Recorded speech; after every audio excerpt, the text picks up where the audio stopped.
இன்னும் சிந்தியாமலும் உணராமலும் இருக்கிறீர்களே, இன்னும் உங்கள் இருதயம் கடினமாய் இருக்கிறது என்ன, கடினமாய் இருக்கிறதா என்று கேட்கிறார். இங்கே இயேசுவுக்கும் இஸ்ரவேல் தலைவர்களுக்கும் ஒரு சம்பந்தம், ஒரு குருட்டாட்டம் இருக்கிறது. அடுத்ததாக இயேசுவிற்கும் சீடர்களுக்கும் ஒரு குருட்டாட்டம். இரண்டு வகையான ஆவிக்குரிய குருட்டாட்டங்கள். ஆகவே இன்றைக்கு நாம் அதை ஆழமாக பார்க்க போகவில்லை. இன்றைக்கு இந்த குருட்டாட்டத்தினுடைய தன்மை என்ன என்பதை உங்களுக்கு சொல்லி வருநாளிலே இதை குறித்து நாம் ஆழமாக பார்க்க போகிறோம். ஆகவே ஒன்று நிரந்தரமான குருட்டாட்டம், இன்னொன்று தற்காலிகமானது. இயேசுவுக்கும் இஸ்ரவேல் அதிகாரிகள், அதாவது பரிசேயர்கள், இயேசுக்கும் பரிசேயருக்கும் நிரந்தரமான குருட்டாட்டம். அவங்க என்ன சொன்னாலும் அவங்க கேட்க போறது கிடையாது. நீ என்னதான் பிரசங்கம் பண்ணாலும் சரி, என்னதான் ஒரு காரியங்களை சொன்னாலும் சரி, என்னதான் அற்புதங்கள் செய்தாலும் சரி, they want one more. இது வந்து நிரந்தரமான குருட்டாட்டம். இயேசுக்கும் சீடருக்கும் உள்ளது தற்காலிகமானது. அவங்க இயேசு சொல்றதே அவர்கள் தவறாக புரிந்து கொள்கிறார்கள். அவரே ஏரோது வீட்டு புளித்தமாவையும் பரிசேயருடைய புளித்தமாவையும் குறித்து எச்சரிக்கையா இருக்கலாம். அவங்க ஒரிஜினல் அந்த மாவை தான் எடுத்துக்கினாங்க. நம்ம கிட்ட அப்பம் இல்லை பழகுது, அதனால இப்படி சொல்றாருன்னு சொல்லி அவர் சொல்லுகிற அர்த்தம் வேறு, இவர்கள் புரிந்து கொள்கிற அர்த்தம் வேறு. அதுக்கு பிறகு அதை விளக்கின பிறகு அவர்கள் அதை புரிந்து கொள்கிறார்கள். That is the temporary spiritual blindness. இன்னைக்கு நாம கிறிஸ்தவர்கள் ஏதாவது ஒரு வகையில நாம் அமர்ந்து கொண்டு இருக்கிறோம். ஒன்று பர்மனண்டா உட்காந்து இருக்கிறோம், ஒன்று பர்மனன்ட் ஸ்பிரிச்சுவல் பிளைண்ட்னஸ், இன்னொன்று டெம்பரவரி ஸ்பிரிச்சுவல் பிளைண்ட்னஸ். இன்னைக்கு இதுதான் சத்தியம். இல்லை நான் எங்க இருக்கிறேன், வேர் ஐ எம் ஸ்டாண்டிங் ஹியர். அதாவது எத்தனை காரியங்களை சொன்னாலும் எதையும் புரிந்து கொள்கிற ஒரு தன்மை இல்லை. they want to argue, they want to discuss. பரிசேயர் வந்து அவரை தர்க்கிக்க தொடங்கி அவரை சோதிக்கும்படி, they don't want to hear, but at the same time அவங்க என்னவே எப்பவுமே இயேசு ஏதாவது செக் பண்ணினே இருக்கணும்னு விரும்புறாங்க. இது ஒரு பெரிய ஆவிக்குரிய குருட்டாட்டம். இந்த இப்படிப்பட்ட தருணங்களில் நாம் எங்கே இருக்கிறோம், அதை தான் இன்னைக்கு நாம் பார்க்க போறோம். இந்த ஆவிக்குரிய குருட்டாட்டம் என்பது உலகளாவிய பிணி. இது is a worldly disease என்று சொல்கிறார். உலகளாவிய பிணி. இது உலகத்திலே பரவி இருக்கின்ற ஒரு பெரிய நோய். இது வந்து டிசீஸ், உலகம் முழுக்க பரவி இருக்கிறது. இன்று உலகில் உள்ள மனிதர்களின் நிலையும் இதுதான். இன்னைக்கு உலகத்தில் உள்ள மனிதர்களும் நிலையும் இதுதான். ஆகவே ஆதாமினால் விழுந்த மனித சமுதாயம், அதில் பிறக்கின்ற ஒவ்வொரு மனிதனும் எப்படி பிறக்கிறான், ஆவிக்குரிய குருடாகவே பிறக்கிறான். ஒருவேளை இந்த கண்ணு நல்லா தெரியுதுன்னு செக் பண்றோம். நம்ம பிறந்த உடனே டாக்டரை வச்சு ஒரு குழந்தை வச்சு செக் பண்றோம், கற்பத்திலே செக் பண்றாங்க, கண்ணு தெரியுதா, இருதயம் நல்லா இருக்குதா, துடிக்குதான்ட்டு. நான் சொல்றது ஸ்பிரிச்சுவல் பிளைண்ட்னஸ். பிறக்கும் பொழுதே எல்லா மனிதரும் ஆவிக்குரிய குருடாகவே பிறக்கிறான். அதுக்கு பிறகு சத்தியத்தை கேட்டு அந்த ஒளியை ஏற்றுக்கொள்ளும் போது அவனுக்கு ஆவிக்குரிய கண்கள் திறக்கப்படுகிறது. ஆனா இன்னைக்கு பரவலாகவே இதை ஏற்றுக்கொள்ள மனிதன் மறுக்கிறான். ஏனென்றால் இது ஏதோ மேலோட்டமான குருடாய் சுற்றி கொண்டிருக்கிறார்கள் அல்ல. தயவுசெய்து நினைக்காதீங்க, பிரதர் அவங்க இன்னும் திருந்தல சொல்றோம் இல்லையா, சத்தியம் சொல்லி பார்க்கிறோம். என்ன சொல்றாங்க, அவங்க இன்னும் ஏத்துக்கல பிரதர், இன்னும் காலம் வரும். நான் சொல்றேன் அது மேலோட்டமான ஏதோ குருடாய் சுற்றி கொண்டிருக்கிறார்கள், அது ஆழமான குருட்டுத்தனம். It is a profound blindness என்று சொல்கிறார்கள். ஆழமான குருட்டுத்தனம், முழுமையான குருட்டுத்தன்மை. இப்ப சீடர்கள் இயேசுவிடத்துல கேட்கறது தெரியாம கேட்கிறாங்க. ஆனா இவங்க வந்து they want to check the Jesus. அவங்க வரது அதுக்குதான். அன்னைக்கு கூட வரது பாருங்க, எருசலேமில் இருந்து இயேசு சொல்லிட்டு போறால, இயேசு அங்கே போய் ஓய்வு நாள் எப்படி செய்யணும், எருசலேமில் இருந்து திரும்ப அவர் கப்பறவங்க பின்னாடியே ஃபாலோ பண்ணின்னு போறான். எதுக்கு? சத்தியம் கேட்கல. இவரை எப்படி நான் கொஸ்டின் பண்ணணும், எப்படி நான் அவரை செக் பண்ணணும்? அதாவது இது வந்து அவரை புரிந்து கொள்கிறது இல்லை. இதுதான் குருட்டுத்தன்மை, நிறைவான ஒரு குருட்டுத்தன்மை. இன்னைக்கு உலகம் முழுக்க இப்படிப்பட்ட மக்கள் பெரும்பாலும் இப்படிதான் இருக்கிறாங்க. அதுதான் இப்ப ஒரு ஆச்சரியமான ஒரு, அதே சமயத்தில் வருந்தத்தக்க செய்தி. முழுக்க இருட்டில் வாழ்ந்து கொண்டிருக்கிறார்கள். they are living in a dark place. முழுக்க இருட்டில் வாழ்ந்து கொண்டிருக்கிறார்கள், வெளிச்சமே கிடையாது. ஆகவே இன்றைய மனிதர்களை குறித்து வேதம் இதைதான் மிக தெளிவாக சொல்லுகிறதை நாம் பார்க்கிறோம். ஆகவே இது ஏதோ ஒரு கிறிஸ்தவர்களுக்கு மாத்திரமல்ல, இப்ப பொதுவாகவே நாம் பார்க்கலாம். பொதுவாகவே not only for the Christian people, the entire world. நீங்க முழுக்கவே பார்த்தீங்கன்னா இப்படிதான் நிறைய பேர் இருக்கிறார்கள். ஒரு சிலர் சொல்கிறார்கள் நாங்கள் ரொம்ப ஆவிக்குரிய மகன், நாங்கள் ரொம்ப ஆவிக்குரிய மகள் என்று சொல்வார்கள். ஆனா இப்படி சொல்லிதான் நாம் அதிகம் கேள்விப்பட்டிருக்கிறோம். சில திருச்சபையில் ஆவிக்குரிய திருச்சபையில வச்சிருக்கிறாங்க. சில திருச்சபை ஆவிக்குரிய திருச்சபை, அதாவது அங்கெல்லாம் ஆவிக்குரிய கண்கள் திறக்கப்பட்டிருக்கிறது அப்படின்னு சொல்றாங்க. நீங்க எந்த ஒரு காரியத்தை அணுகினாலும் ஆவிக்குரிய ரீதியிலே மக்களை தொடர்பு படுத்துகிற மக்கள் இருக்கிறார்கள். எந்த ஒரு காரியத்தை சொன்னாலும் இதுல ஒன்றும் ஸ்பிரிச்சுவலா ஒன்றும் இல்லையே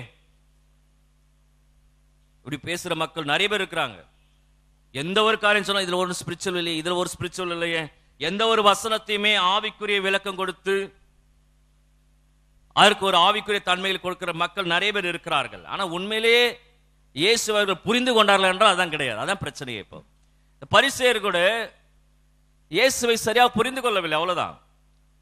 ஆனா ரிலீஜியஸா பயங்கர ஃபாலோ பண்றாங்க. அவங்க அந்த எத்திக்ஸ், அந்த ரிலீஜியஸ் மத சம்பந்தம் எல்லாம் ரொம்ப அழகா ஃபாலோ பண்ணிட்டே இருக்காங்க. But they are not following Jesus. இயேசுவை புரிந்து கொள்ளாதபடி ஒரு ஆவிக்குரிய மலட்டுத்தன்மை, குருடு இன்று உலகம் முழுக்கம் பரவி இருக்கிறது. நீங்கள் மற்ற மதத்தில் எடுத்துக்கொண்டீர்களால் கூட அநேக ஆன்மீக தலைவர்கள் இருக்கிறார்கள். குறிப்பாக ஏசியாவில் தான் ரொம்ப பேர் இருக்கிறாங்களா. ஆசியாவில் தான் மதத்துக்கு பெயர் போனது. ஏனென்றால் இங்கதான் இயேசு கிறிஸ்து பிறந்தார். புத்தர் ஆசிய கண்டத்தில் பிறந்தார். மத தலைவர்கள், அதாவது உருவாகிறதே மதம் உருவாக மிடில் ஈஸ்ட், ஏசியா, இங்கெல்லாம் இஸ்லாம். ஆகவே ஆசிய கண்டம் வந்து மிக பெயர் பெற்றது, மதத்துக்கு இதுதான் பெயர் பெற்றது. ஐரோப்பால அந்த அளவுக்கு ஒன்றும் ஃபெய்த்லாம் கிடையாது. அங்கே பவுல் போய் பிரசங்கம் பண்ணியிருக்கார், இயேசு ஏற்றுக்கொண்டார்கள். ஆனால் the bond of the religious Asia தான். இங்கே பார்த்தீங்கன்னா நிறைய ஆன்மீக தலைவர்கள் இருக்கிறார்கள், பல வடிவங்கள் இருக்கிறார்கள், பல இடங்களில் இருக்கிறார்கள். குறிப்பாக இந்து மார்க்கத்தில் பார்த்தீங்கன்னா ஆன்மீக உலகத்திலே அநேக குருக்கள் இருக்கிறார்கள். ஆன்மீக குருக்கள் அநேக பேர் இருக்கிறார்கள். எல்லாம் குருட்டுத்தன்மையோடு கூட அலைந்து கொண்டிருக்கிறார்கள். எல்லாம் குருட்டுத்தன்மையோடு கூட அலைந்து கொண்டிருக்கிறார்கள். ஒவ்வொரு மதமும் இந்த உலகத்துல நாங்கள் தான் ஆவிக்குரிய உலகத்திற்கு திறவுகோல் என்று வைத்திருக்கிறோம் என்று சொல்கிறார். ஒவ்வொரு மதம் தான் சொல்லுது, நாங்க தான் ஆவிக்குரிய திறவுகோல் வைத்திருக்கிறோம் என்று ஒவ்வொரு மதமும் சொல்கிறார்கள். எல்லா காரியங்களும் செய்கிறார்கள், ஆனால் எல்லாவற்றையும் விற்கிறார்கள். எல்லாம் செய்யற, எல்லாம் விற்கிறான், ஆனா எல்லாமே பொய். அதான் பிரச்சனை, எல்லாமே பொய்.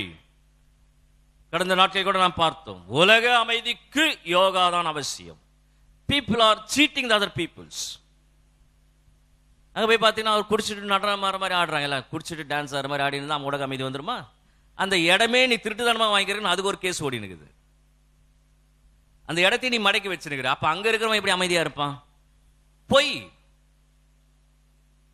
பொய். உலகமே அமைதியாகனா எல்லாம் போய் யோகா பண்ணுங்க. பொய், பொய்யான தத்துவங்கள், பொய்யான தத்துவங்கள். இப்ப யோகா பண்ணவெல்லாம் அமைதியா இருக்கிறானா? கொஞ்சம் யோசித்து பார்க்கணும். We must think. அந்த ஆசிரமம் வாங்கின இடமே பிரச்சனைன்றாங்க. அப்ப எங்கிருந்து அமைதி வரும்? ஏமாற்றி கொண்டு, ஜனங்களை வஞ்சித்து கொண்டு, கொஞ்ச நேரம் கண்ண மூடி உட்காந்தா அது வந்து கொஞ்ச நேரம், இப்ப நீங்க வேலை செஞ்சுன்னு இருக்கிறீங்க, கொஞ்ச நேரம் கண்ண மூடி உட்காந்தா மனசுக்கு ரிலாக்ஸா தான் இருக்கும். அது பர்மனன்ட் கிடையாது. அப்பனா 24 மணி நேரம் நீ எங்கன்னா காட்டுல போய் உட்காந்து இருக்க வேண்டியது தான், தாடி வச்சுக்கிட்டு. You come to the place, உலகத்துல வா.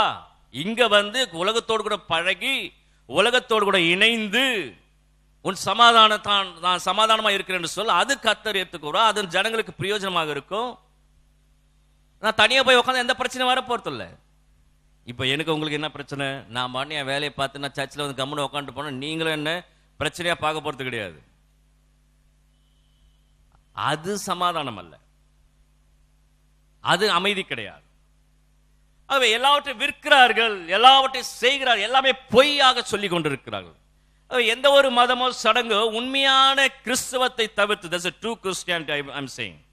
எந்த ஒரு, நான் சேலஞ்ச் பண்றேன், எந்த ஒரு மதமோ சடங்கோ கிறிஸ்தவத்தை தவிர்த்து உங்கள் ஆவிக்குரிய கண்களை திறக்கவே முடியாது. பிறக்கிறவன் எல்லாம் குருடாவே பிறக்கிறான், குருடாவே செத்து போகிறான்.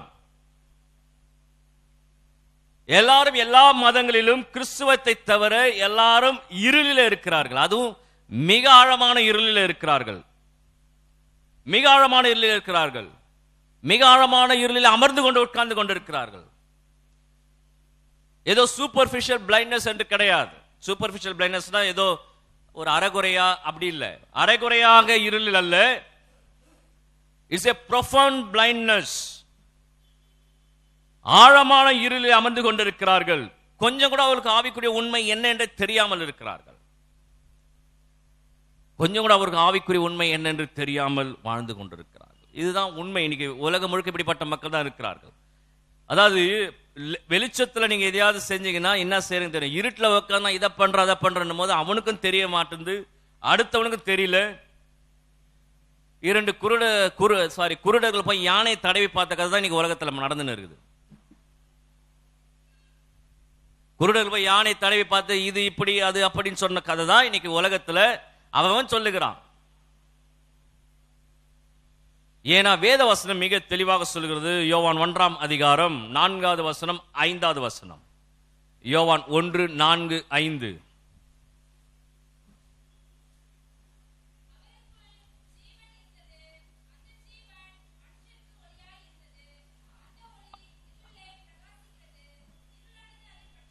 அவருக்குள் ஜீவன் இருந்தது, அந்த ஜீவன் மனுஷருக்கு ஒளியாயிருந்தது. அந்த ஒளி இருளிலே பிரகாசிக்கிறது, இருளானது அதை பற்றி கொள்ளவில்லை. இயேசு தன்னை ஒளி என்று சொல்கிறார். வேற யாரும் இது மாதிரிலாம் சொல்றது இல்லை. சும்மா இயேசு 10-11 நம்மளே பேசினுக்கிறான். இவன் ஒரு குருட்டில் உட்காந்துக்கிறான், இவனுக்கு தெரிஞ்சது இவன் சொல்லுகிறான். முதல்ல பைபிளை ஒழுங்கா படிக்கணும். யாராவது நானே உலகத்துக்கு ஒளியா இருக்கிறேன்னு சொல்ல. இயேசு ஒருவர் தான். I am the light of the lord. நான் தான் இந்த உலகத்திற்கு ஒளியாக இருக்கிறேன். ஏன்னா இருளிலே அநேகர் இருக்கிறார்கள். யோவான் 8ஆம் அதிகாரம் 12வது வசனம் சொல்லுகிறது, அவருடைய நாமத்தின் மேல் விசுவாசமுள்ளவர்களாய் அவரை ஏற்றுக்கொண்டவர்கள் எத்தனை பேர்களோ அத்தனை பேரும் தேவனுடைய பிள்ளைகளாகும்படி அவர்களுக்கு அதிகாரம் கொடுத்தார். யோவான் 8:12. மறுபடியும் இயேசு ஜனங்களை நோக்கி, நான் உலகத்திற்கு ஒளியாயிருக்கிறேன், என்னை பின்பற்றுகிறவன் இருளில் நடவாமல் ஜீவ ஒளியை அடைந்திருப்பான் என்று சொல்கிறான். நான் தான் உலகத்துக்கு ஒளியா இருக்கிற, வேற யாரும் கிடையாது. அப்ப இருளில் இருந்து நான் வெளியே வர வேண்டும் என்றால் இது ஒன்றுதான் வழி, வேற வழி இல்லை. there is no other source. வேற யாரும் சொல்ல, யாரா சொன்னாங்களா? இன்னைக்கு பெரிய ஆன்மீக குருன்றாங்க, அமைதி குரு, அந்த குரு, இந்த குரு, பல மதங்கள், பல மார்க்கங்கள், எல்லா தத்துவங்களை பேசலாம். இந்த மாதிரி யாரும் பேசுனதே கிடையாது. இயேசு பேசின மாதிரி, நான் இந்த உலகத்துக்கு ஒளியா இருக்கிறேன். அப்பனா என்னை விசுவாசிக்கிறவன் இருளிலே நடவாமல் ஒளியிலே நடக்கிறான். இருள் அதை பற்றி கொள்ள. யோவான் 1ஆம் அதிகாரம் 5வது வசனம் சொல்கிறது, இருளானது அதை பற்றி கொள்ளாது. அப்படின்னா இயேசுவை விசுவாசிக்கிற பிள்ளைகள் மாத்திரமே, அவர் ஏற்றுக்கொள்கிற பிள்ளைகள் மாத்திரமே இந்த ஆவிக்குரிய கண்கள் திறக்கப்படுகிறது. மீதி அத்தனை பேரும் இருட்டில் தான் உட்காந்துக்கிறாங்க. அப்படி அவங்களுக்கு என்ன வழி போக வேண்டும் தெரியல. இருட்டு கரண்ட் ஆஃப் ஆச்சுன்னா உங்களுக்கு தெரியும். ஒரு அறையில் நீங்க 4 பேர் உட்காந்துக்கிற, திடீர்னு இருட்டா இருக்குதுன்னா எங்க போறது, யார் உட்காந்துக்கிற, எதுவுமே தெரியாது. எதையாவது ஒன்று செய்வோம் நாம. அதே போலதான் இந்த உலகம் இன்று செய்து கொண்டிருக்கிறது. so many people are doing like this. இந்த உலக பிரகாரமான ஆவிக்குரிய குருட்டாட்டம் பிடித்த மனிதர்களால் இந்த வெளிச்சத்தை ஏற்றுக்கொள்ள முடியவில்லை. முதலாவது அவர்களை ஏற்றுக்கொள்ள முடியவில்லை. உண்மையான வெளிச்சம் இயேசுதான். யோவான் ஸ்நானகன் அந்த வெளிச்சத்தை குறித்து சாட்சி கொடுக்க வந்தான். அவர் வெளிச்சம் அல்ல, யோவான் ஸ்நானகன் அந்த வெளிச்சத்தை குறித்து சாட்சி கொடுக்க வந்தான். ஏற்கனவே தீர்க்கதரிசிகள் ஜனங்களுக்கு இந்த ஒளியை குறித்து சொல்லி வைத்திருந்தார்கள். இந்த ஒளி இப்படி வரப்போகிறது என்று சொல்லி வைத்திருந்தார்கள். ஆகவே ஆனாலும் இந்த உலகம் அவரை ஏற்றுக்கொள்ளவில்லை. யோவான் 1ஆம் அதிகாரம் 9வது வசனம் சொல்கிறது, அவர் உலகத்தில் இருந்தார், உலகம் அவர் மூலமாய் உண்டாயிற்று, உலகமோ அவரை அறியவில்லை. இதுதான் இன்றைய மனிதனுடைய நிலை. இன்னைக்கு மனிதனுடைய நிலை இதுதான். அவர் உலகத்தில் இருக்கும் போதே அவர் ஏற்றுக்கொள்ளவில்லை, இப்ப எங்க ஏற்றுக்கொள்ள போறாங்க? அவர் உலகத்தில் இருந்த போதே அவர் ஏற்றுக்கொள்ளவில்லை, உலகமோ அவரை அறியவில்லை, இவர்தான் ஒளி என்பதை அறியவில்லை. இன்னைக்கு உலகம் முழுக்க போய் நாம் சுவிசேஷங்களை சொல்லிக் கொண்டுதான் இருக்கிறோம். ஆனாலும் அநேகர் ஏற்றுக்கொள்ள மறுப்பதற்கு காரணம் அந்த ஆவிக்குரிய கண்கள் திறக்கப்படாமல் இருக்கிறது. ஆவிக்குரிய கண்கள் திறக்கப்படவில்லை.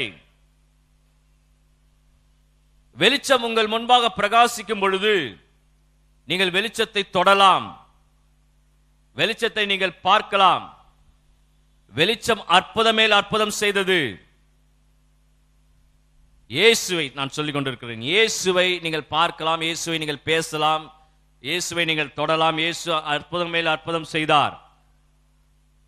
ஆனால் நாட்கள் செல்ல செல்ல மனித இருதயத்திலே அந்த இருளான இருதயத்திலே அந்த வெளிச்சத்தை உள்வாங்கிக் கொள்கிற ஆற்றல் இல்லாமல் போனதனாலே, அதை புரிந்து கொள்கிற ஆற்றல் இல்லாமல் போனதனாலே மனிதன் அவரை ஏற்றுக்கொள்ளவில்லை. இன்றைய மனிதனுடைய நிலைமை இதுதான். இன்னைக்கு மனுஷன் இப்படிதான் இருக்கிறான். இதுல 2 பேரும் வருவாங்க. இதுல நான் கிறிஸ்டியன்ஸா வராங்க, சில கிறிஸ்தவ மக்கள் நான் சொல்றது ஜெனரேஷன் அப்படில வர்றாங்கல்ல, அதுல நிறைய பேர் இப்படி இந்த கேட்டகரியில வந்து நின்றுறாங்க. ஜஸ்ட் நேம் மாத்தி நேம் கிறிஸ்தவ பேரா இருக்குது. மற்றபடி குருட்டாட்டம் நிறைந்த பிள்ளைகளாக அவர் செய்து கொண்டிருக்கிற காரியங்கள். அவங்க இயேசு பார்க்கறாங்க, பேசுறாங்க, இயேசுவோடு கூட செய்யறாங்க. ஆனா அந்த வெளிச்சத்தை உள்வாங்கிக் கொள்ளுகிற திறன், ஆற்றல் அவர்கள் இருதயத்தில் இல்லை. ஏன்னா அவங்க இருதயம் இருளிலே நிறைந்திருக்கிறது. அவருடைய இருதயம் இருளிலே நிறைந்திருக்கிறது. இந்த கேள்வியே, நான் பர்மனன்ட் பிளைண்ட்னஸ்ல இருக்கிறனா இல்ல டெம்பரவரி பிளைண்ட்னஸ்ல இருக்கிறனா, இதான் இன்னைக்கு கேள்வி. நாம் கூட சில நேரங்களில் குருட்டாட்டம் பிடித்த பிள்ளைகளா போல அலைஞ்சுன்னு இருக்கிறோம். என்ன உண்மையே தெரியுதுல, ஏதோ பண்ணின்னு இருக்கிற கடவுளுக்காக. அன்னைக்கு அந்த பரிசேயர் செய்தது போல அவரை தர்க்கிக்க தொடங்கி அவரை சோதிக்கும்படி அங்கிருந்து வந்து கேள்வி கேட்கிறது போல, அவர் யாருன்னே தெரியாம அவரை ஃபாலோ பண்ணுகிறான். அவெல்லாம் பர்மனன்ட், அவனெல்லாம் மாற்றவே முடியல. இயேசுவே பெருமூச்சு விடுறாங்க. கேட்ட உடனே செய்யல. ஒரு அற்புதம் இயேசுவால் செய்ய முடியாம போயிடுமா? மார்க் 8ஆம் அதிகாரம் வாசிங்க. மார்க் 8ஆம் அதிகாரம் வாசிங்க. மார்க் 8. அதுல இயேசுக்கு அற்புதம் செய்ய தெரியாதா என்ன? அவர் என்ன சொல்றாரு?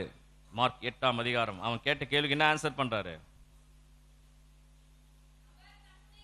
அவர் தம்முடைய ஆவியிலே பெருமூச்சு விட்டு, இந்த சந்ததியார் அடையாளம் தேடுகிறதனை. பெருமூச்சுனா ஒரு மாதிரி சொல்லுவோம் இல்லையா, பெருமூச்சு விட்டார் பிரதர் மாதிரி வெறுப்புல. இந்த சந்ததியார் அடையாளம் தேடுகிறது, இந்த சந்ததியாருக்கு ஒரு அடையாளம் கொடுக்கப்படுவதில்லை என்று மெய்யா உங்களுக்கு சொல்கிறேன். சும்மா என்ன வந்து கேட்காது, ஓடி போயிடுன்றார். ஒண்ணு நான் செய்ய மாட்டேன், போ. பர்மனன்ட் ஆகலாம். இன்னைக்கு நாம கூட நிறைய இடங்கள்ல பர்மனண்டா தான் உட்காந்துக்கிறோம். பர்மனன்ட் டெம்பரவரியா மாத்தது தான் இந்த சப்ஜெக்ட் எடுத்திருக்கிறேன்.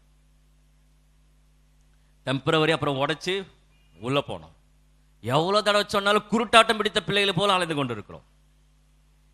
எத்தனை பிரசங்கம் பண்ணாலும் சரி, குருட்டாட்டம் பிடித்த பிள்ளைகள் போல. எதுக்கு நான் சர்ச்சுக்கு வரேன்? What is the purpose I am coming to church? எத்தனை மணிக்கு நான் வரேன்? எத்தனை தடவை சொன்னாலும் குருட்டாட்டம் பிடித்த பிள்ளைகள் போல. இதுதான் சொல்றேன். அன்னைக்கு சூழ்நிலை ஒண்ணு, இன்னைக்கு சூழ்நிலை இது. குருட்டாட்டம் பிடித்த பிள்ளைகளை போல பர்மனண்டா அதை பத்தி எனக்கு கவலையே கிடையாது. பெர்மனன்ட் எப்படி இருக்குது என்றால், அன்னைக்கு இஸ்ரவேல் தேசத்துடைய மக்களுடைய நிலைமை இதுதான். இஸ்ரவேல் தேசத்துடைய மக்களுடைய நிலைமையும் இதுதான். உண்மையிலே இந்த குருட்டாட்டம் யாருக்குன்னா இஸ்ரவேல் தேச மக்களுக்கு தான். ஏன்னா அவளுக்கு பழைய ஏற்பாடு கொடுக்கப்பட்டது. இஸ்ரவேல் தேச பிள்ளைகளுக்கு தான் பழைய ஏற்பாடு கொடுக்கப்பட்டது. அந்த தேசத்திலே தீர்க்கதரிசிகள் இருந்தார்கள், பெரிய பெரிய தீர்க்கதரிசிகள். ஏசியா, எசேக்கியேல், பெரிய பெரிய தீர்க்கதரிசிகள். எரேமியா.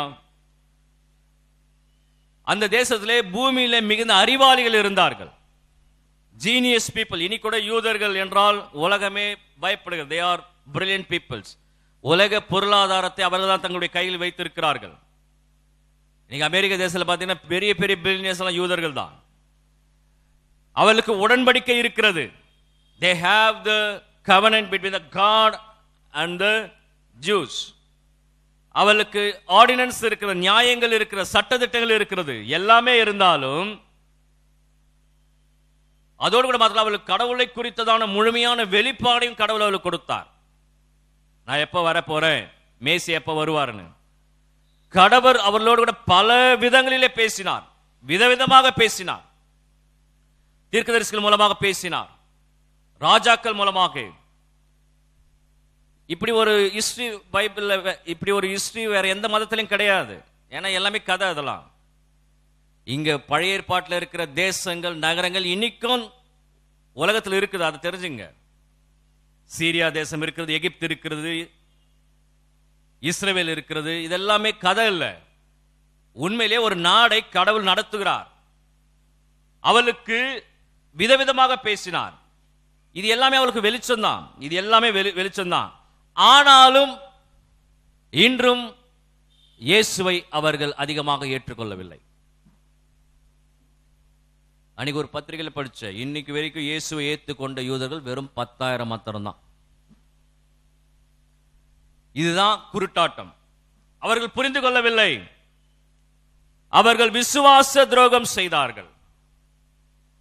அவர்கள் விலகி நின்றார்கள். அவர்கள் யூத மார்க்கம் என்ற வடிவிலே இயேசுவை தொடர்ந்து எதிர்த்து கொண்டே இருந்தார்கள். ஜூடாயிசம் இயேசுவை எதிர்த்து கொண்டே இருந்தார்கள். இயேசு வந்தபோது அந்த வெளிச்சம் அவர்கள் முகங்களே பிரகாசித்தது. ஆனாலும் அதை அவர்கள் புரிந்து கொள்ளவில்லை. ஏனென்றால் அவர்கள் ஆவிக்குரிய குருடர்களாக இருந்தார்கள். இன்னைக்கு அப்படிதான் இருக்கிறாங்க. இப்போ நம்ம தேசத்துல இப்படி கடவுள் வந்து கிரியெல்லாம் செய்யல. நம்ம தேசத்துல வந்து தீர்க்கதரிசிகள் வந்து ஏசியா எரேமியாலாம் இங்கிருந்து வரல, இங்க சென்னையில இருந்தோ பெங்களூர்ல இருந்தோ வரல. ஆனா அந்த தேசம் முழுக்க ஒரு ஆசீர்வதிக்கப்பட்ட தேசமா கர்த்தர் வனாந்தரத்தில் வழிநடத்தின நாள் முதல் அந்த தேசத்துக்கு அவ்வளவு காரியங்களை செய்திருந்தாலும் இயேசு வரும் பொழுது அவர்கள் இயேசுவை ஏற்றுக்கொள்ளவில்லை. ஏனென்றால் அவர்கள் ஆவிக்குரிய குருட்டாட்டம் நிறைந்த பிள்ளைகளாக இருந்தார்கள்.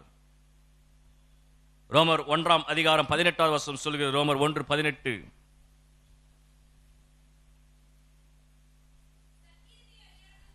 சத்தியத்தை அறியாததனாலே அடக்கி வைத்திருக்கிற எல்லா மனுஷனுடைய அவபக்திக்கும் அநியாயத்திற்கும் விரோதமாய் தேவ கோபம் வானத்திலிருந்து வெளிப்படுத்தப்பட்டிருக்கிறது. ஆகவே ரோமர் 1:18 தேவ கோபத்தை கடவுள் இந்த வசனத்திலே எழுதி வைத்திருக்கிறார். யாரெல்லாம் பரிசுத்தம் இல்லாமல் இருக்கிறார்களோ, உண்மையை மறைக்கிறார்களோ, அவர்கள் எல்லாருமே ஆவிக்குரிய குருடர்கள் தான். யார் ஒருவன் கடவுளுக்கு விரோதமாக அவரை புரிந்து கொள்ளாமல், இந்த பரிசேயர்கள் வந்து இயேசுவை ஏற்றுக்கொள்ளவில்லை. ஆனால் கடவுள் பக்தி அவங்களுக்கு மோசையோட சட்டம் தான் பெருசு.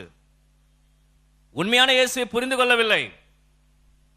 அவர் தேவனுடைய குமாரன் என்பதை அவர்கள் புரிந்து கொள்ளவில்லை. அவர்கள் அதை பார்த்து கூட அவங்க அக்செப்ட் பண்ணல. ஆவிக்குரிய குருட்டாட்டம் அப்படின்னா என்னன்னா, ஆவிக்குரிய குருட்டாட்டம்னா கடவுள் பக்தி இல்லாதவங்க நினைச்சிடாதீங்க. அப்படி நினைக்காதீங்க தயவு செய்து. அப்படி இல்லை. இப்படிதான் கடவுள் சொன்னார், நம்ம செஞ்சுன்னு இருக்கிறோமே, இதுதான் ஆவிக்குரிய குருட்டாட்டம்.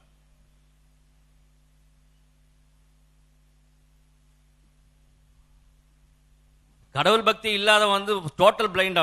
அவனுக்கு ஒன்றும் இல்லை.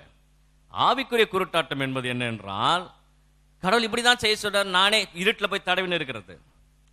அதாவது ரூமெல்லாம் லைட்லாம் ஆஃப் பண்ணிட்டீங்கன்னா இங்கே எதையாவது போய் தடவிங்க, இதை போய் எடுக்கிறது, அதை போய் எடுக்கிறது, எங்கேயா உழர்த்து போறது, இந்த வேலைகள். அப்ப இந்த வேலைகள்லாம் என்ன? இதைத்தான் கடவுள் செய்ய சொன்னாரு, இப்படிதான் பண்ண சொன்னாரு கடவுள், இப்படிதான் செய்ய சொன்னாரு. இதுதான் ஆவிக்குரிய குருட்டாட்டம் சொல்றது. ஏன் இஷ்டத்துக்கு நான் கடவுளை பார்க்கறது, அவர் என்ன சொல்றாரு நான் கேட்கறதே கிடையாது. அப்போ இங்க இருள் மிக ஆழமாக இருக்கிறது. உண்மையை வெளிப்படுத்தினாலும் அவர் என்ன பண்ணுகிறார்கள்? ஒதுங்கி ஓடுகிறார்கள். இயேசு சொல்றார், இல்ல இல்ல இப்படிதான்பான்றார். இல்ல இல்ல நான் இப்படிதான் செய்வேன். உண்மையை சொன்னால் அவர்கள் ஓடி ஒதுங்குகிறார்கள். பரிசுத்தம் இல்லாமல் இருக்கிறவர்கள், உண்மையை மறைக்கிறவர்கள், கடவுளுடைய சட்டதிட்டங்களுக்கு மறுத்து தங்கள் இஷ்டத்துக்கு வாழுகிறவர்கள், இவர்கள் எல்லாருமே ஆவிக்குரிய குருடர்கள். இது போன்று எல்லா மனிதர்களும் இந்த நாட்களில் இருக்கிறார்கள். எல்லா மனிதர்களும் இது போன்று எல்லா நாட்களிலும் இருக்கிறார்கள். ரோமர் 1:19 சொல்லுகிறது, தேவனை குறித்த அறியப்படுவது அவர்களுக்குள்ளே வெளிப்படுத்தப்பட்டிருக்கிறது. தேவனே அதை அவர்களுக்கு வெளிப்படுத்தியிருக்கிறார். ஆகவே தயவு செய்து, இயேசு இந்த பூமியில வரும்போது ஒளியாய் வந்தார். அது மாத்திரம் தான் கிடையாது, இந்த உலகத்தில் உள்ள மனிதர்களுக்கு எல்லாருக்குமே கடவுளே அவளுக்கு அதை வெளிப்படுத்தி இருக்கிறார். இது வந்து ஜெனரலா எழுதுறார் ரோமருக்கு. கடவுளே அவளுக்கு அதை வெளிப்படுத்தி இருக்கிறார். இது எப்படி உணர முடியும்?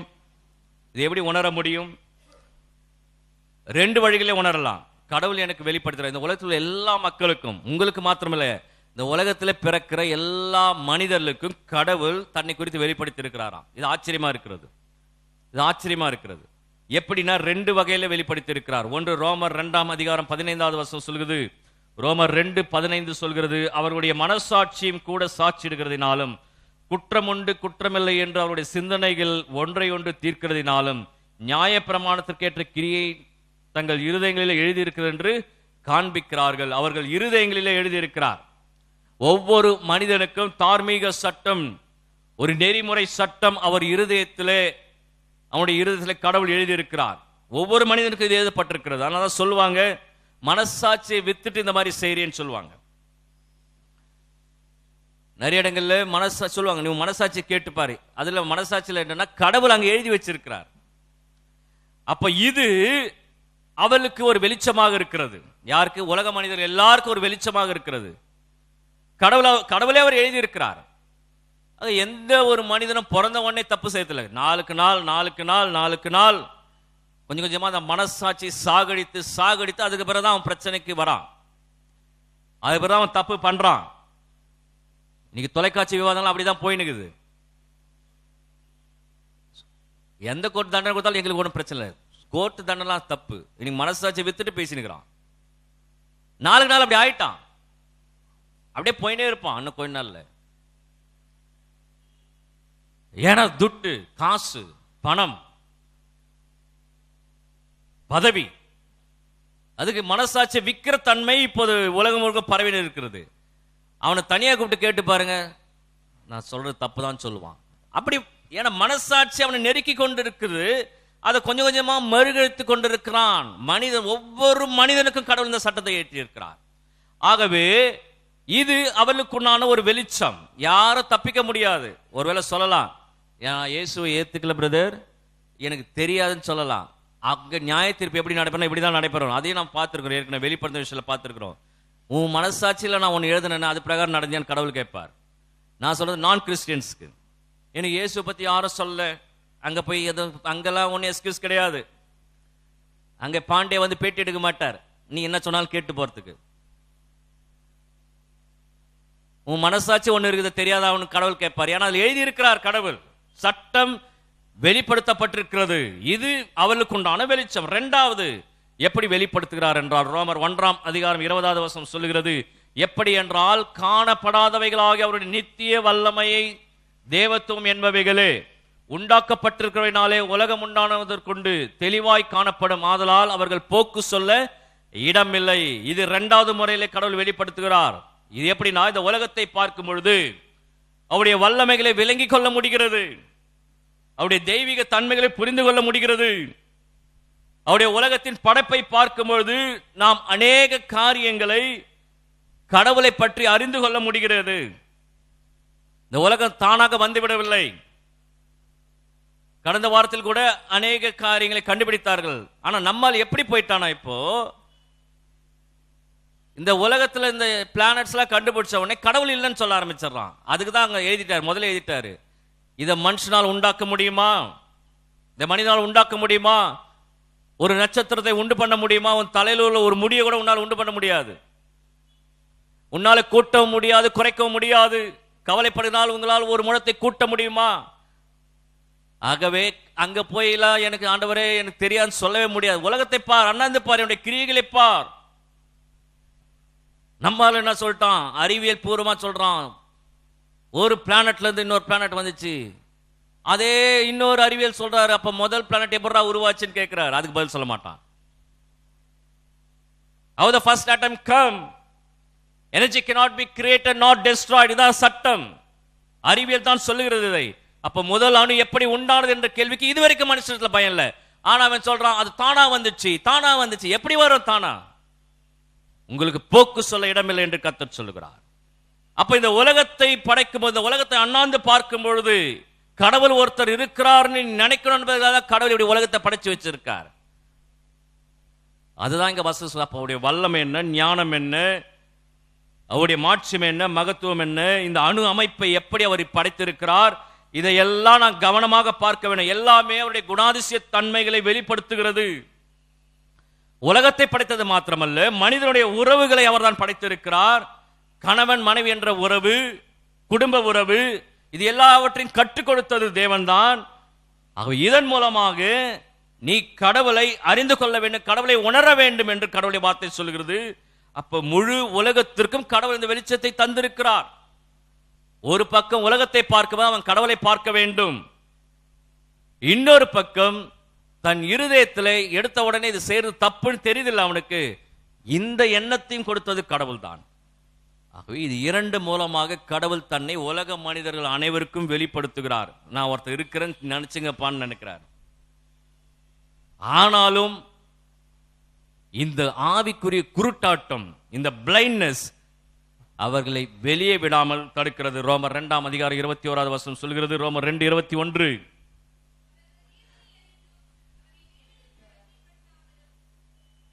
வாசிங்க. ரோமர் 1:21 அவர்கள் தேவனை அறிந்தும் அவரை தேவன் என்று மகிமைப்படுத்தாமலும் ஸ்தோத்திரியாமலும் இருந்து தங்கள் சிந்தனைகளினாலே வீணரானார்கள், உணர்வில்லாத அவருடைய இருதயம் இருளடைந்தது. தங்கள் சிந்தனைகளினாலே வீணரான ரோமர் 1:21 அவர்கள் இருதயம் இருள் அடைந்தது. எப்படி இருக்குன்னா இதான் சொல்றாரு, உலகத்தை படைச்சு நான் உங்களுக்கு காமிக்கிறேன், நீ அப்பவாது என்ன தெரிஞ்சுக்கன்னு சொல்றாரு. ஆனாலும் தேவனை அறிந்த கடவுள் இருக்கிறான்னு தெரிஞ்சு கூட அவருக்குரிய மரியாதை கொடுக்காமல், அவருக்குரிய அந்தஸ்தை கொடுக்காமல், ஸ்தோத்தரிக்காமல், ஆண்டவரே இந்த உலக வாழ்க்கை நீதான் கொடுத்தீன்னு ஸ்தோத்திரம் செய்யாம தங்கள் சிந்தனைகளினாலே வீணரானார்கள். ஏன் வீணராகிறான்னா உணர்வில்லாத அவருடைய இருதயம் இருளடைந்து இருக்கிறது. It's a complete darkness. Complete darkness. இன்னைக்கு நிறைய பேர் இப்படிதான் இருக்கிறோம். நாம கஷ்டப்பட்டு ஜெபம் பண்றோம்,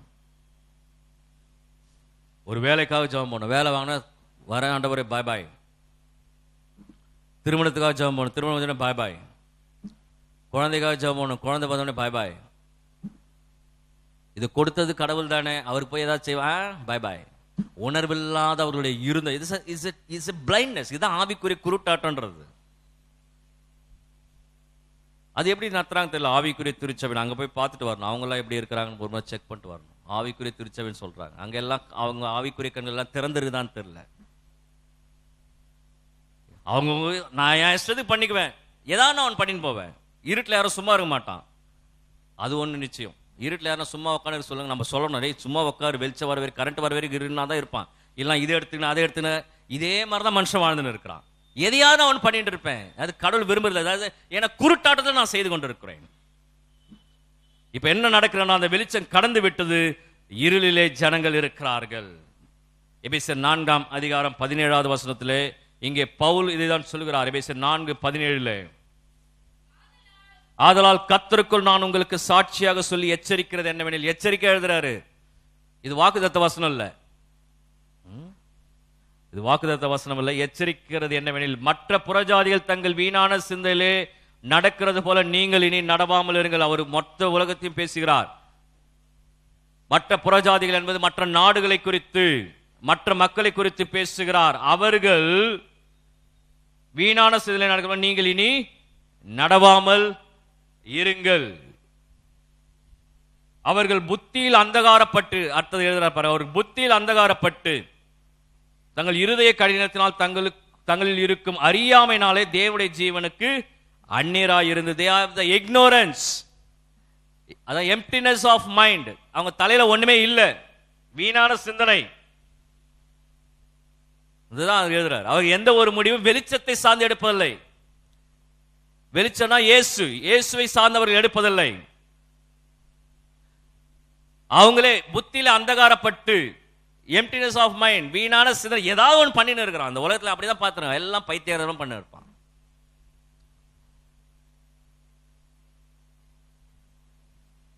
நைட்டு ஃபுல்லாக முடிச்சுட்டு இருந்தால் எல்லாம் இதுவாகிடும். ஒரு கும்பலை கூட்டிக்கின்னு அது லைவ் ப்ரோக்ராம் போட்டுக்கின்னு கத்திக்கின்னு உடுக்கடிச்சிக்கின்னு ஆடிக்கின்னு பாடிக்கின்னு. இப்போ எல்லாம் சமாதானம் ஆயிட்டாங்களா? ஏதாவது ஒன்று செய்ய வேணும் நாட்டில்.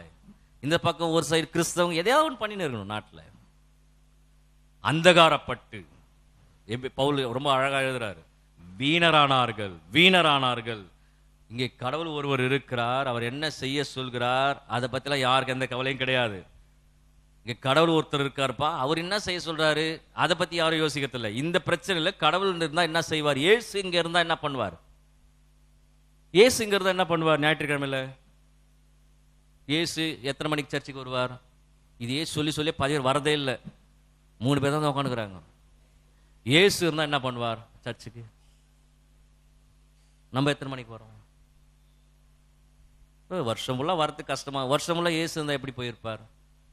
நான் என் இஷ்டத்துக்கு நான் எதாவது பண்ண புத்தியில அந்தகாரப்பட்டு நான் கடவுளை வணங்குறேன்னு சொல்லிக்கின்னு ஒரு குருட்டாட்டம் பிடித்த பிள்ளைகளாக உலக மக்கள் அப்படிதான் போயினுக்கிறாங்க. பாதி கிறிஸ்தவ இப்படியும் போயினுக்கிறாங்க.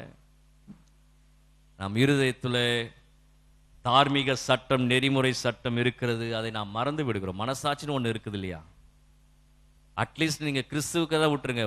கடவுள் உங்களுக்குன்னு ஒரு மனசாட்சி ஒன்று எழுதி வச்சிருக்காரு. வேலைக்கு நான் கரெக்டா ஓடுறேன், சர்ச்சுக்கு மட்டும் நான் இப்படி வரேன். மனசாட்சி குத்தலையா நம்மளுக்கு? ஒரு ஊழியக்கார் சொன்னது போல, காலையில பாத்தீங்கன்னா ஒரு குழந்தை பாத்தீங்கன்னா ஒரு பேண்ட்ல 2 காலையும் போட்டு நிக்குதான். அந்த அவசரம் அந்த அம்மா தூக்கி அந்த குழந்தை நிக்க வச்சு வேன் வருதான்னு பாத்துக்கிறாங்களாம். பார்த்தா ஒரே ஹோட்டல்ல 2 காலையும் குழந்தைய உள்ள போட்டுருக்காங்க. அந்த அளவுக்கு அவசரம், அவ்வளவு ஃபாஸ்டா குழந்தைய ரெடி பண்ணி வந்திருக்காங்க. அதே தாயும் தகப்பனும் ஞாயிற்றுக்கிழமையில தார்மீக சட்டம் ஒண்ணு இருக்குது, மனசாட்சி ஒண்ணு இல்லையா? நெறிமுறை சட்டம் ஒண்ணு இல்லையா? அதை தான் இங்க கேட்கிறார். ஏன்னா குருட்டாட்டம். We are the blind people. கடவுளுடைய காரியம் வரும்போது நான் சொல்றது உலக கண்கள் வேற, உலக வேலைகள் வேற. அதான் சொல்லிட்டேன். You are the rightest person for this world. You are the entirely wrongest person for the spiritual world. நான் சொல்றது ஆவிக்குரிய கண்கள். இது குருட்டாட்டம் பிடிச்சிருக்குன்னு சொல்ல வரேன். எபேசியர் 4:18 சொல்லுது, புத்தியிலே அந்தகாரப்பட்டு இருதய கடினம் அறியாமையினால். இதுதான், இப்படிதான் எல்லா மனிதர்கள் இருக்கிறார்கள். புத்தியில அந்தகாரப்பட்டு இருதய கடினம். இருதய கடினம் உங்களுக்கு என்னன்னு தெரியும்? நீ என்னதான் சொல்லு பிரதர், எவ்வளவுதான் கத்துங்க பிரதர், நீ என்ன பண்ணாலும் சரி, தலைகளான்னு பிரசங்கம் பண்ணாலும் சரி, எப்படி கத்தினாலும் சரி, நாங்க இப்படிதான் இருப்போம். ஒரு சிலர் இருதய கடினம், ஒரு சிலர் புத்தியில அந்தகாரப்பட்டு நான் சொல்றதே புரிந்துக்கிறதே இல்லை. அவங்க first they are not able to understand. இன்னொரு சிலர் அறியாமை. எனக்கு எதுவுமே தெரியாது பிரதர். இப்ப இந்த வாரம் புதன்கிழமை சர்ச் இருக்குது, வெள்ளிக்கிழமை இருக்குன்னா சண்டே எனக்கு தெரியவே தெரியாது. இக்னோரன்ஸ். நான் மெசேஜே பார்க்கல பிரதர், நான் என்ன பண்றது? அதுக்கு இப்படிதான் எல்லா மனிதர்களும் இருக்கிறார்கள் அப்படின்னு பைபிள் சொல்லுது. இப்படிதான் எல்லா மனிதர்களும் இருக்கிறார்கள் பைபிள் சொல்லுது. சங்கீதம் 82:5 சங்கீதம் 82:5 அறியாமலும் உணராமலும் இருக்கிறார்கள், அந்த காலத்தில் நடக்கிறார்கள். அங்கே அவர் எழுதுறார், அந்த காலத்தில் நடக்கிறார்கள். ஆகவே அறியாமலும் உணராமலும் இருக்கிறார்கள், அந்த காலத்தில் நடக்கிறார்கள். ஆகவே ஜனங்களுக்கு கண்கள் இருந்தும் குருடாயிருக்கிறார்கள். இது யார் சொல்றது? ஏசியா சொல்கிறார், எரேமியா சொல்கிறார். இது இஸ்ரவேல் ஜனங்களை குறித்து நான் பேசிக் கொண்டிருக்கிறேன். இஸ்ரவேல் ஜனங்கள் அறியாமல் இருக்கிறார்கள், உணராமல் இருக்கிறார்களா, இருளில் இருக்கிறார்கள். ஏசியா சொல்கிறார், ஜனங்கள் கண்கள் இருந்தும் குருடா இருக்கிறார்கள். எரேமியா இந்த வார்த்தையை சொல்கிறார். நீதிமொழிகள் சொல்கிறது, துன்மார்க்குடைய வழியோ இருள், துன்மார்க்குடைய வழியோ இருள்.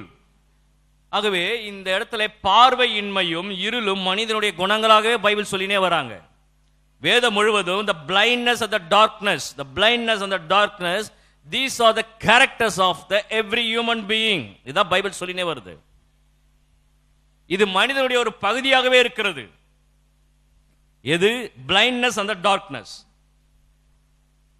ஆகவே வெளிச்சம் இருக்கிறது, அந்த வெளிச்சத்தை பின்பற்றக்கூடிய வெளிச்சம் இவன் வாழ்வில் இல்லை. ஆகவேதான் திரும்ப சொல்கிறேன், இந்த குருட்டாட்டம் என்பது ஏதோ மேலோட்டமான குருட்டாட்டம் கிடையாது. ஏதோ கொஞ்சம் அப்படி இல்ல எனக்கு பாதி விஷயம் தெரிஞ்சிச்சு, இல்ல பாதி விஷயம் தெரியும், அப்படிலாம் இல்ல. இந்த குருட்டாட்டம் என்பது ஒரு ஆழமான இருள். இது இஸ் a profound darkness என்று சொல்கிறார்கள். முழுக்க முழுக்க இருளே தான் உட்காந்துக்கிறான். அவனுக்கு வெளிச்சம்னா என்னன்னு தெரிய மாட்டேங்குது. அமெரிக்க தேசத்தில் அடிமைகளாக, கருப்பின மக்கள் அடிமைகளாக விடுதலையாக்கப்பட்ட போது அவங்க விடுதலையாயிட்டாங்கன்னு போய் சொல்றதுக்கு போய் சொன்னா கூட அவங்க அதை நம்பலையா நிறைய பேர். ஃபர்ஸ்ட் நீங்க விடுதலை ஆயிட்டீங்க சொன்னா கூட அவங்க அதை நம்பல. நான் இனிமேல்ட்டு நான் இந்த துறையை விட்டு நான் எங்க போறேன், நான் இங்கே இருந்து நான் அப்படியே வேலை செஞ்சு அப்படியே செத்து போயிடுறேன் அப்படின்னு சொல்லி நிறைய பேர் அந்த அடிமை வாழ்வை விரும்பினே இருந்தாங்களாம். எத்தனையோ ஒரு சந்ததி போனதுக்கு அப்புறம் தான் அவங்க அதை முழுசா பெற்றுக்கொண்டார்கள். அந்த விடுதலைனா என்னன்னு தெரியும். அது வரைக்கும் போய் சொன்ன கூட நம்பலையா. அப்படின்னா என்ன, விடுதலை ஆயிட்டேன்னா என்ன அவங்களுக்கு தெரியல.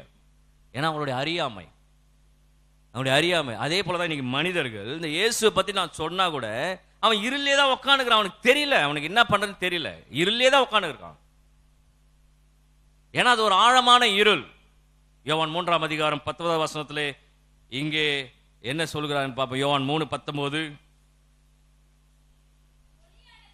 ஒளியானது உலகத்திலே வந்திருந்தும் மனுஷருடைய கிரியைகள் பொல்லாதவர்களா இருக்கிறபடினால் அவர்கள் ஒளியை பார்க்கிலும் இருளை விரும்புகிறதே அந்த ஆக்கினை தீர்ப்புக்கு காரணமாக இருக்கிறது. ஒளியானது உலகத்திலே வந்திருந்தும், இயேசுவானவர் வந்திருந்தும் மனுஷருடைய கிரியைகள் பொல்லாதவைகளா இருக்கிறபடினாலே, மனுஷன் அந்த ஒளியை பார்த்தா கூட அது பொல்லாததா இருக்கிறபடினாலே அவர்கள் அந்த ஒளியை பார்க்கல இருளை விரும்புகிறது அந்த ஆக்கினை தீர்ப்புக்கு காரணமாக இருக்கிறது. இப்ப ஆக்கினை தீர்ப்பு எதுக்குன்னா, நல்லா தெரிஞ்சுங்க, இதுக்குதான் ஆக்கினை தீர்ப்பு. எதுக்குன்னா, ஒளி இயேசு பத்தி சொன்னா கூட ஏத்துக்காம நான் ஏன் போறேன்னா, அங்க வந்தா என்னுடைய ஒர்க் எல்லாம் அவர் ஸ்டாப் பண்ணிடுவாரு, எனக்கு பாவம் செய்ய ரொம்ப பிடிச்சிருக்கிறது அப்படின்னு சொல்ற மனுஷன் யானோ அவன் ஆக்கினை தீர்ப்புக்கு பாத்திரவானா இருக்கிறான். அதான் இங்க சொல்றாரு. அப்போ உங்களுக்கு ஒளி இருக்கிறது, அந்த ஒளியை பற்றி கொள்ளுகிற சூழ்நிலைகள் இருந்தா கூட இல்ல இல்ல நான் ஏத்துக்க மாட்டேன், நான் எனக்கு பாவம் சேர்த்தா ரொம்ப ஜாலியா இருக்கு, ஈஸியா இருக்கு அப்படின்னு சொல்றவன் ஆக்கினை தீர்ப்புக்கு பாத்திரவானா இருக்கிறான் என்று நான் சொல்ல வசனம் சொல்லுது. ஆகவே இந்த இடத்துல நாம் பார்க்க வேண்டும், நமக்கு ஒளி இருக்கிறது, ஒளி வந்தது, இயேசு வந்தார், இந்த உலகத்தில் ஒளி வந்தார். ஒளி நம் இருதயங்களிலே சட்டங்களாக இருக்கிறது, அதையும் பார்த்தோம். அது மட்டுமல்ல, இந்த உலகத்தை பார்க்கும் பொழுது, இந்த அண்ட சராசரங்களை பார்க்கும் பொழுது கடவுள் தான் இந்த முழு உலகத்திற்கு மூல காரணம். இந்த ஒளி மாத்திரமல்ல, இந்த ஒளி மாத்திரமல்ல, கிறிஸ்து என்னும் ஒளி இந்த உலகத்திலே வந்தார். அப்ப எவ்வளவு ஆப்ஷன் கொடுக்கிறார் பாருங்க கடவுள். சில சொல்றாங்க, எங்க பிரதர் கடவுள் ஒன்னும் பண்றதே இல்லை. எவ்வளவு ஆப்ஷன்ஸ் பாருங்க. ஒன்னு, சட்டங்களின் மூலமாக உனக்கு ஒரு சின்ன ஒரு ஒளியை ஏற்படுத்தி வைத்திருக்கிறார், அதையும் நான் கேட்கறது இல்லை. ரெண்டாவது, இந்த உலகத்தை பார்த்தா நான் தெரிஞ்சுக்கணும் கடவுள் ஒருத்தர் இருக்கான்னு, அதுக்கு நான் பயப்படுறது கிடையாது, அதுக்கு நான் பயப்படுறது கிடையாது. அது இல்லாம கிறிஸ்துவே ஒளியாக இங்க வந்திருக்கிறார். அப்பவும் நான் என்ன பண்றேன், ஜனங்கள் இருளை தான் அதிகம் விரும்புகிறார்கள், அவர்கள் இருளின் கிரியைகளையே அதிகம் விரும்புகிறார்கள், இருளின் கிரியைகளை தான் விரும்புகிறார்கள். நிறைய பேர் இருளில் தான் சேர்த்து விரும்புறாங்க. அதனால இயேசு வந்தா கூட நான் ஏற்றுக்க போகிறது இல்லை, தேவையில்லை இந்த இயேசு எனக்கு. அவர் இருளிலே கிரியை செய்கிறவன், லவ் ஆஃப் ஈவில், தீமையை நேசிக்கிறான், தீமையை விரும்புகிறான், லவ் ஆஃப் டார்க்னஸ், அவன் இருளை நேசிக்கிறான். அதற்காகவே அவன் வெளிச்சத்துக்கு வர தயங்குகிறான். நிறைய பேர் ஏன் சர்ச்சைக்கு வர மாட்டேன்னு கேட்டா இந்த ஆன்சர் சொல்லுவான், இதெல்லாம் நான் விட்டுட்டு வரேன். நான் சொல்றேன், நீ விடவே மாட்டேன், வெளிச்சம் வந்தாதான் இருள் போகும். நீ என்ன சொல்ற, நான் இருளே தான் உட்காந்து இருப்பேன். ஏன் சர்ச்சைக்கு நீ வர மாட்டேன்னா, அவன் அந்த தீமையை செய்யறதுக்கு அதிக விரும்பின்னு இருக்கிறான், ஆனால் வரமாட்டான். சத்தியங்கள் சொல்லுகிறோம், வராம போவதற்கு காரணம் இதுதான். they love the evil, they love the darkness.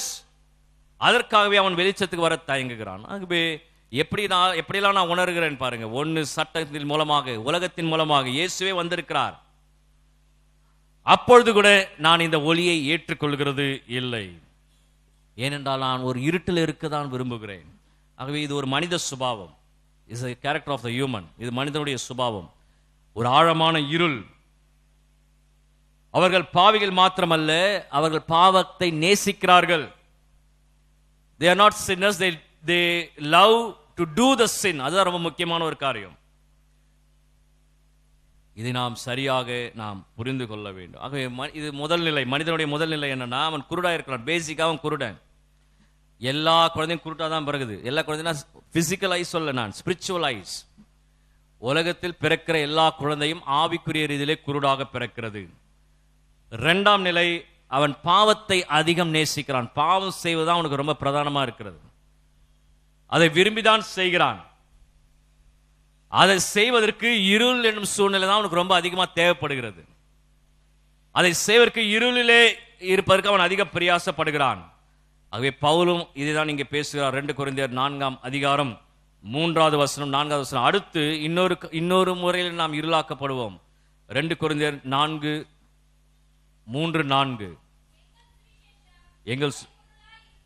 எங்கள் சுவிசேஷம் மறைபொருளாயிருந்தால் கெட்டு போகிறவர்களுக்கோ அது மறைபொருளாயிருக்கும்.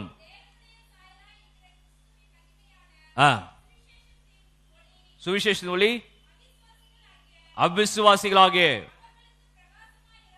அவளுக்கு பிரகாசமாயிராதபடிக்கு இப்பிரபஞ்சத்தின் தேவனானவன் அவர்களுடைய மனதை குருடாக்கி வைத்திருக்கிறான். இது மூன்றாவது நிலை. மூன்றாவது, நான் ஏன் இருள் இருக்கிறேன்னா, இதுக்கு மேல ஒண்ணு, முதல்ல நானே குருடாவை பிறக்கிறேன், வெளிச்சம் வந்தாலும் அதை ஏற்றுக்கொள்ள போகிறதில்லை. ஏன்னா 2வது நிலை, நான் பாவத்தை ரொம்ப அதிகம் நேசிக்கிறதுனால நான் ஒளியை ஏற்றுக்கொள்ள போகிறதில்லை. 3வது, இதுக்கு மேல பிசாசு வேற என் மனதை குருடாக்குறான். இந்த பிரபஞ்சத்தின் தேவனானவன் என்னுடைய மனதை குருடாக்குகிறான். அப்படியே குருடாக்குனா சுத்தமா என்னால் பார்க்கவே முடியாது, என்னதான் சத்தியம் சொன்னாலும் சரி. இது 3வது நிலை, பிசாசு குருடாக்குகிறான்.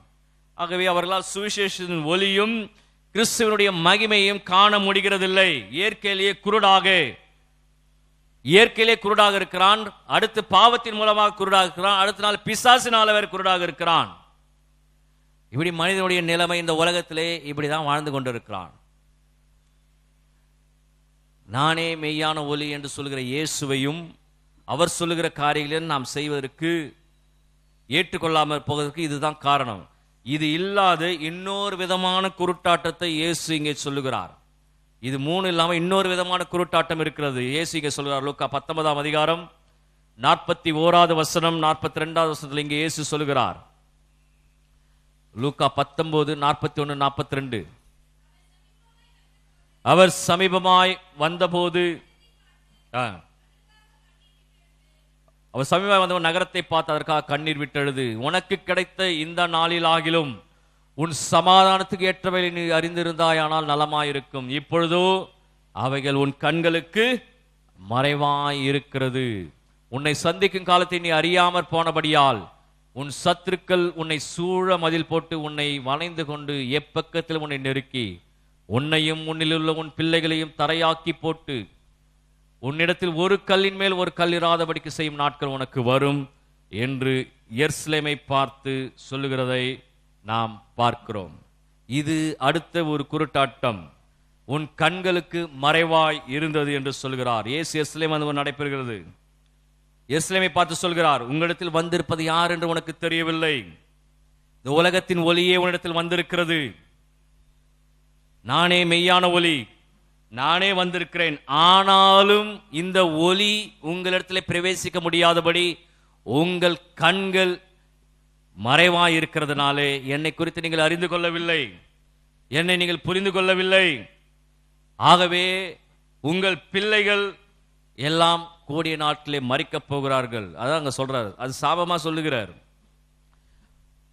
ஒரு கல்லின் மேல் ஒரு கல் இராதபடிக்கு இந்த நகரம் அடிபட்டு போகும். இந்த தீர்க்க தரிசனம் எப்போது நிறைவேறினது என்றால், கிறிஸ்து உயிர்த்தெழுந்த பிறகு 70 ஆண்டுகள் கழித்து ஒரு பயங்கரமான ரோம அரசனால் நிறைவேற்றப்பட்டது. அவர் சொன்ன வார்த்தை நிறைவேறினது.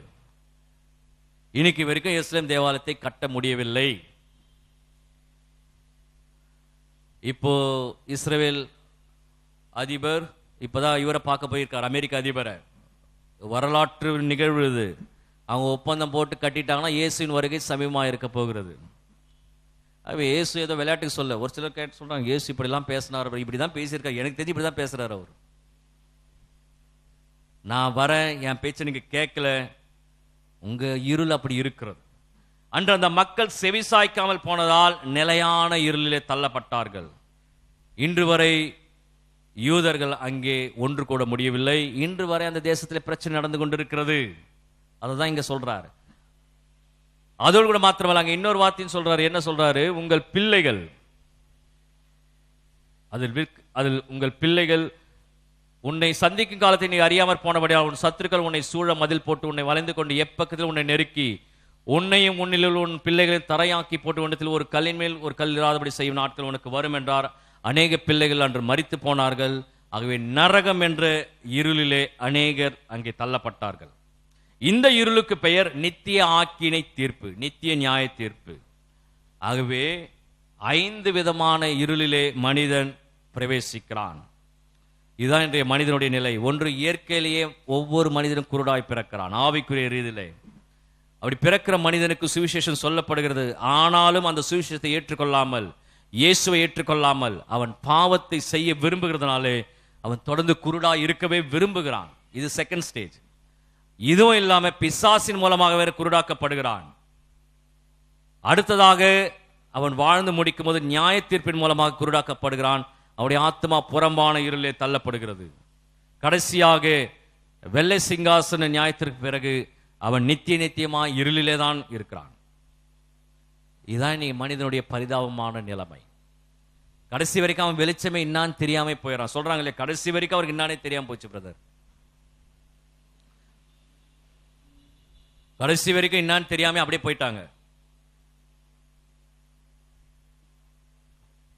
பார்த்தோம், வெளியே வருவாங்கன்னு பார்த்தோம், அப்பல்லோல இருந்து அப்படியே போயிட்டாங்க. அதான் நிலைமை. அப்படியே இருளே அப்படியே போய் விழுந்துரு. அவ்வளவுதான், ஒன்ஸ் ஃபார் ஆல் இருள் தான். சுவிசேஷம் சொல்லும் போது ஏத்துக்கிறது இல்லை. சுவிசேஷம் போனது வந்தது எல்லாமே தெரியும், எல்லாம் தெரியும். நம்ம என்ன தள்ளி தள்ளி போட்டுக்கொண்டே இருக்கிறோம். ஆனா ஒரு நாளைக்கு அந்த இருள் அப்படியே பர்மனன்ட் ஆயிடும். அவ்வளவுதான். அதுக்கப்புறம் வெளிச்சம் என்பதே கிடையாது, வெளிச்சம் என்ற வார்த்தையே வராது. வெளிச்சம் என்பதே நமக்கு என்னன்னே தெரியாது. அப்படியே நியாய தீர்ப்பு, அப்படியே நித்தியமான எதிரி, அப்படியே இருள் அப்படியே தூக்கி போட்டுனே போயிடுவார். அவ்வளவுதான், முடிஞ்சு போச்சு. அதை தான் இங்க சொல்றார். உன்னத்துல நான் வந்த நீ என்னை ஏற்றுக்கொள்ளவில்லை. எருசலேம் நகரத்தை பார்த்து சொல்லுகிறார். எருசலேம் நகரத்தை பார்த்து சொல்லுகிறார். ஆகவே கிறிஸ்துவோடு கூட விளையாடுவதற்கு நீங்கள் நான் அழைக்கப்படவில்லை. கிறிஸ்துவோடு கூட விளையாடுவதற்கு நீங்கள் நான் அழைக்கப்படவில்லை. இப்போது வெளிச்சம் நம் மத்தியிலே வந்திருக்கிறது. இது இன்றைய மனிதனுடைய நிலை. இந்த 2 வகையிலே நாம் பிரிக்கப்படுகலாம். ஒன்று நிரந்தரமாய் குருடராயிருப்பது, இன்னொன்று தற்காலிகமாய் குருடராயிருப்பது. இந்த 2லே நாம் ஏதாவது ஒன்றிலே நிச்சயமா இருக்கிறோம். ஒன்று பர்மனண்டா உட்காணுகிறோம், இல்ல டெம்பரவரியா உட்காணுகிறோம்.